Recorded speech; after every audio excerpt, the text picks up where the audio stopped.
Just আজকে আছে জাঙ্গিয়া কেনার জন্য। সো তোমার জাঙ্গিয়া বের করো। থরস অফ বিল্লাল, কেউ বলে মানবতার ফেরিওয়ালা, কেউ বলে বাইনচোদ। তো কে কি বলে বলুক সেটা দেখার টাইম নাই। তো আজকে গাইজ জানবো নাসা ভাই ও থরস অফ বিল্লার মারামারির রহস্য। তো গাইজ মারামারিতে যাওয়ার আগে চলুন আগে দেখি একজন থরস অফ বিল্লালকে নিয়ে কি বলেছে। আল্লাহ তুমি রহমত করিও, আমরা সবাই মিলে করব চেষ্টা।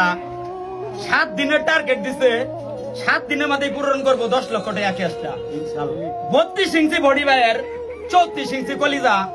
এত বড় কলিজা না থাকলে কি 10 লক্ষ টাকার চ্যালেঞ্জ দিবার পা? শেরপুর জেলায় বাড়ি তাহার, হুজুরি কান্দা গ্রাম। সারা বাংলাদেশে বাড়লো আরো বিল্লাল ভাইয়ের সম্মান।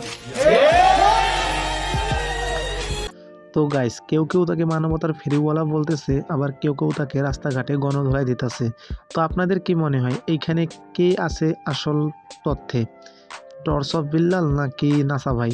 তো আপনারা দেখেন এখন তো একটা ভিডিও দেখলেন যেটা বিল্লাল ভাইয়ের পক্ষে একজন কথা বলতেছেন। তো এখন দেখবো গাইজ রাস্তাঘাটে কিভাবে বিল্লালকে পাবলিক গণধোলাই দিতেছে। তো চলেন সেই ভিডিওটা একটু দেখে আসি।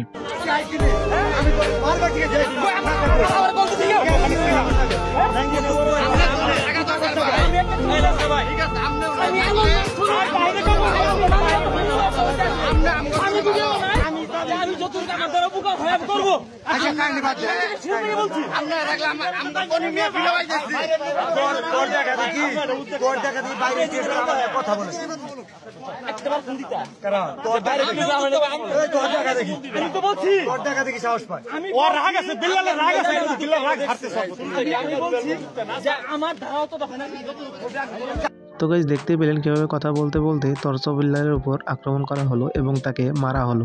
তো গাইজ এখন দেখবো থরস অফ বিল্লালকে নিয়ে যে পাবলিক ভিডিও করে, সেই কারণে থরস অফ বিল্লাল পাবলিককে কিভাবে গালিগালাজ করতেছে সেই ভিডিওটা একটু দেখে আসি। আমি এখন একটু ওইখানে যাবো, 10টা মিনিট সময় দিব। যে মোবাইল নিয়ে আমার মানে মোবাইল ভিডিও নিয়ে একদম আমার ও লোক বাচ্চা। ঠিক আছে ভাই, ঠিক আছে। তো গাইস নিজেদের ফ্যান ফলোয়ার্সদেরকে এইভাবে গালি দেওয়া উচিত সেটা তোমরা অবশ্যই কমেন্ট বক্সে বলবা। আর তোমরা কার পক্ষে, বিল্লাল নাকি নাসা ভাই, অবশ্যই কমেন্টে জানাবা।